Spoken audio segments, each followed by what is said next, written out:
Hi, I'm Arthur, a software architect at Payoneer. In the past year, we developed a real-time fraud detection and anti-money laundering solution at Payoneer that I'll be speaking about. First things first, Payoneer and Pioneer is not the same thing. I don't know who inspired whom, but I assume that money laundering and fraud are less of an issue in the electronics manufacturing industry. Payoneer is an online money transfer solution that provides digital money transfer across various industries and in different verticals. We allow mass payouts from be delivered from one location to another across the borders with low prices. For example, we'll look at Airbnb. Airbnb provides renters the ability to rent their apartments on Airbnb, but the tenants pay to Airbnb. In the end of the month, Airbnb is required to make payments to the renters that actually rented their apartments. So in many cases, the renters are not Americans. They might be either from Israel, France, or any other place on the globe. And it becomes a difficult and complicated issue because each country has its own regulations about money transfer. And cross-border money transfers is often a complicated problem. So in the end of the month, Airbnb provides Payoneer with, for instance, $20 million and a list of renters that it should pay. And Payoneer collects and distributes the money across the globe while it applies to various regulations. It does it without using Swift, that is quite an expensive infrastructure. And in a way, it solves this pain from Airbnb that just pays to a local bank. Another problem that Payoneer solves is it allows people from third world countries basically to work as Americans and receive local payments from American institutions. As you probably know, it's complicated for a foreigner to open a bank account in the United States, and Payoneer creates a virtual account for everyone, basically, that it belongs to its ecosystem. It delivers them a debit card and loads any transfer that the account holder receives as it was a local American account. At some point in time, Payoneer added another capability of not just issuing debit cards, but also allowing users to transfer funds from one account holder to another.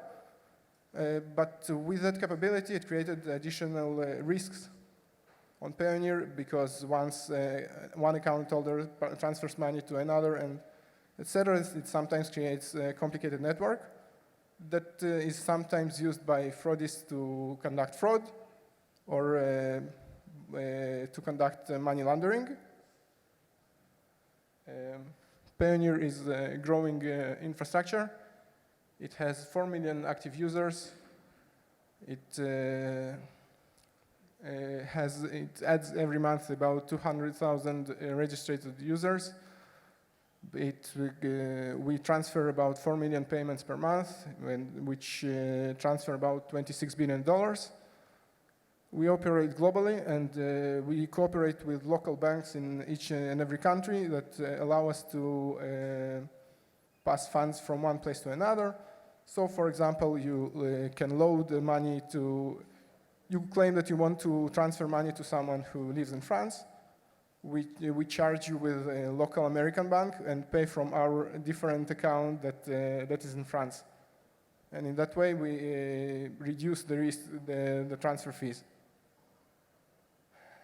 We have different services We allow local bank transfers. We allow credit card payments, wires, in-network payments. And our main service is mass payouts for use cases like I've described with Airbnb, for instance. That's in terms of inflow. In outflow, we provide debit cards. We provide bank transfers and in-network payments that allows our users to pay one another. So payment chain is sometimes can be perceived as something very simple, but in fact, it's rather complicated. We have 4 main entities, which is cardholder, that is the owner of a card, for instance. An issuer, which is the Payoneer that issues the card. An issuer is always required to process, to process the specific payment. We need to route the transaction. We need to evaluate the risk, see if this transaction is fraudulent or not, and give response in a very short SLA to accept or refuse the payment. Then there is acquirer, someone who really does the transaction, and a merchant who receives the money for the actual payment. We split the steps of the payment after it's authorized. It is cleared from the account's balance and moved to a different account and different balance. And then in the end of the day, we need to make a settlement and see the exact balance of each account holder and in each of our banks. So what is a fraud detection, basically? It's a detection of criminal activities occurring in commercial organizations. Challenges. In order to build an effective fraud detection pipeline, we need to act very fast and accurately in real time. We must remember that our fraud detection capabilities is only one step in a very complicated payment flow saga that is other parts of it is pre-auth, it's the transaction itself, is FX if it's needed, additional fees that Payoneer require to collect. And we are only one step, and we need to act fast and accurately. Misclassification, false positives are a huge pain. Our data sets are not evenly distributed. Obviously, fraud is a rare event, and we need to be able to catch it without many false positives and without many even manual reviews, because otherwise we'll have a terrible user experience. 2 types of fraud that we had to face. First is card not present fraud. Card not present fraud occurs in fraudulent transactions where a cardholder doesn't present a card to a merchant person. Mainly it happens in any online payment, online transactions that are ever growing. It has been triggered an estimated 25 billion in losses in 2017, and it's always growing along with the online payments industry. An example of money laundering, which is another kind of fraud that we try to stop. It looks terrible in presentation. In this case, someone steals a card and a tenant tries to pay to an apartment in Airbnb. In that case, the apartment doesn't really exist. It can be just a few pictures that were collected, but Airbnb can't know it, and they post the posting of this virtual apartment. But someone uses a stolen credit card to pay for this apartment. And in the end of the month, again, Airbnb passes the money to Payoneer to pay out the beneficiary and the renter of this apartment. But again, it was not real payment, just to launder this money. And so Payoneer has an advantage over Airbnb in terms that it knows the eventual beneficiary of this fraud. I mentioned Airbnb, but it can be any other marketplace. It can be payment in eBay, for instance, payment for goods that are not that don't really exist. Example of features that we calculate, I mentioned earlier that we have an advantage of a real beneficiary. We are required in real time to understand who exactly is a beneficiary of this payment. And as I mentioned, we have an ability to pay from one account to another. So we need to track back in real time, in a matter of seconds or sometime in a sub-second, for what service this payment has happened. So we need, in this example, someone receives the payment from Wish and Amazon, someone else receives a pay from Airbnb, and a fourth account receives a payment from Amazon. They pass it to another account, which is a virtual account. It's someone who created an account with fake ID and things like that, and then pass it to a fourth entity that withdraws the money to its account. Upon the withdrawal attempt, in the point when the money leaves the Payoneer ecosystem, we need to identify that it was a fraud. So it's really complicated to calculate these things, as these networks can contain dozens and sometimes hundreds of transactions. So with these challenges, we started to tackle this problem. At the beginning, we had an offline flow where our data department copied data from our operational DB. It happened every half an hour. The data would travel to a mirror database. This mirror database would contain the data and run different algorithms and calculate the features, and would make a prediction. It was an offline job that took quite a lot of time. And obviously it wasn't real time, and when it was completed, it was too late, the transaction happened, and the money has already left the Payoneer ecosystem, and we had nothing to do about it, just to block future transactions, which sometimes was useless because these accounts were one-time and they are created for one operation, one transaction, and then they disappear. We consider using AWS. We thought that we'll move the data in real time to AWS. We will use Lambda functions, store the data in S3, use ad hoc queries with Athena, do some processing with Lambda and Kinesis, stream things, create SageMaker endpoints,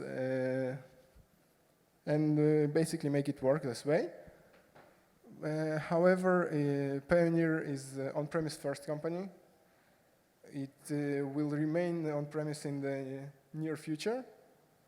And moving data back and forth from cloud in real time adds additional latency that we can't allow ourselves. So we needed to seek for a different alternative. While we like the past experience, we understood that we can't use the cloud. We tried to find another solution, and then we evaluated Iguazio alongside other solutions, and eventually chose to go with Iguazio. In order to support real time, we created a capture data change pattern on our database, where each table each operation on each table that we use, it's about 35 tables for these two kind of frauds, would create a record in an additional table that contains the modifications that were made. We would consume the changes from the table and propagate it to using message queues to a queue. And then we would like to build a framework that will allow us to collect this data, these changes, and act upon each and every one of them without changing the existing Payoneer solution.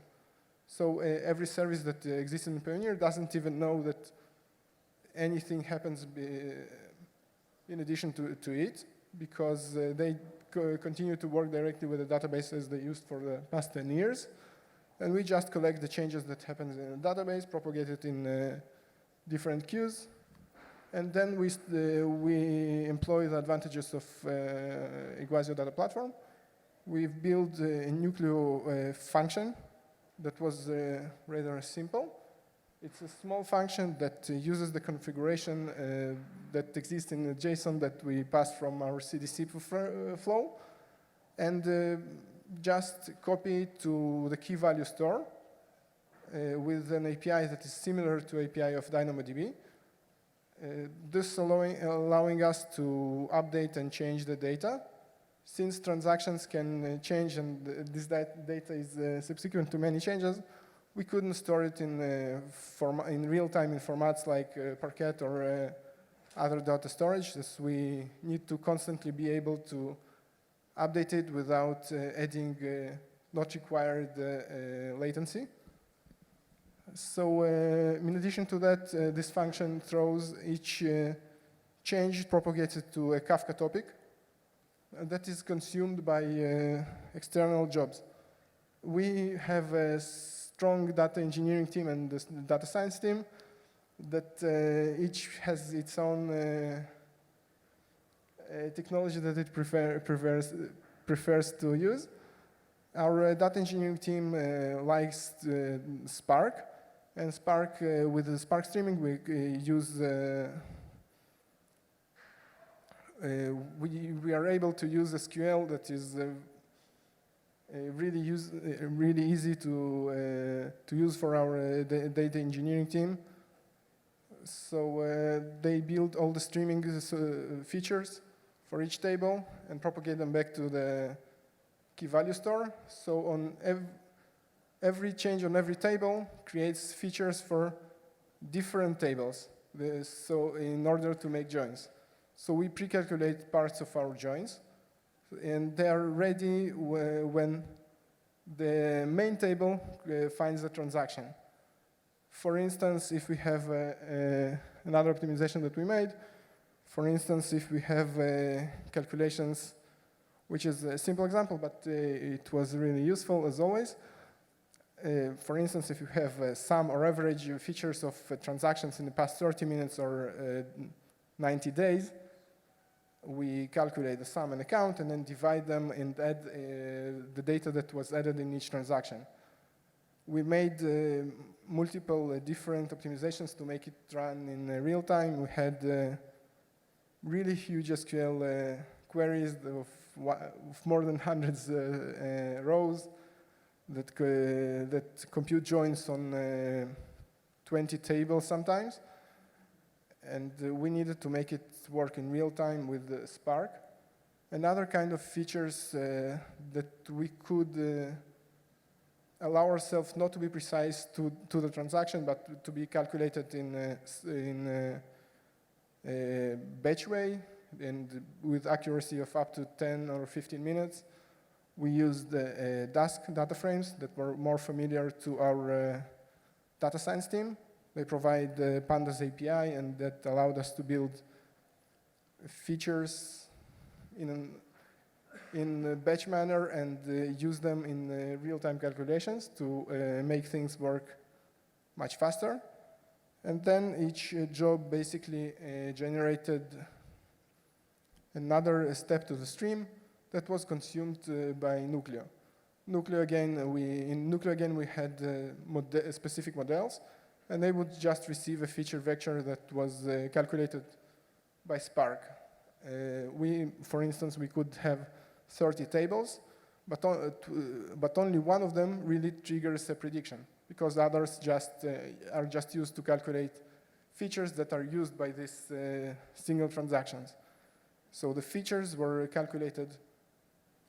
Some of them were pre-calculated online, and their entire joins and calculation was completed in real time. And after that, the data was passed to the Nucleo predictor that would create a prediction and throw it back to the Payoneer payment saga. And according to this prediction, the saga would continue or stop the distributed transaction. That was our way. We used basically Spark and Dask and Keras to build our models in terms of data engineering and data science. We used key value as our main storage. We did mainly our partitioning by timestamp on top of key value, and in the background, since we didn't want to use the key value as our main storage, we had an offline Spark job that collected until a certain point in time the data from key value store and would write it back to Parquet files. But despite that, we could use the data by creating presto views that would union the data from key value store and the data from Parquet files in a single view. So when the data science team would try to build a new model, they would be able to use the view and treat both Parquet files and key value store as a single source of data. In terms of our training flow, we used, again, since we used the Iguazio data flow, we already had most of our data ingested through streaming. And then we would be able to use data in Parquet files and use whatever we would prefer from open source Python basically community, which always contain sklearn and TensorFlow, et cetera, to build the model. After the model was built or retrained, we would save the output of the model, save it as a simple object, basically, and load it in the Nucleo process. This allowed us to basically version our models. We retrain our running models each week on a new data, and we run basically 3 models of boosting, random forest, and autoencoders for each of the cases, and on each week we see which model outperforms the others and use it in the production for the following week. So in summary, we were able to build a scalable, distributed, and reliable system. We were able to create fraud detection in real time without changing the algorithm that was built offline, which is sometimes a challenge because in offline you can allow yourself calculated more difficult features than you would do in real time. We are overall create safety level that adapts to new threats by recalculating our algorithms on a weekly basis.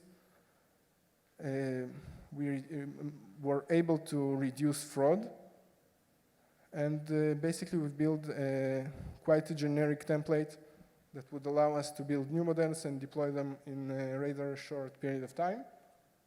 And that's it. If you have any questions. Yeah.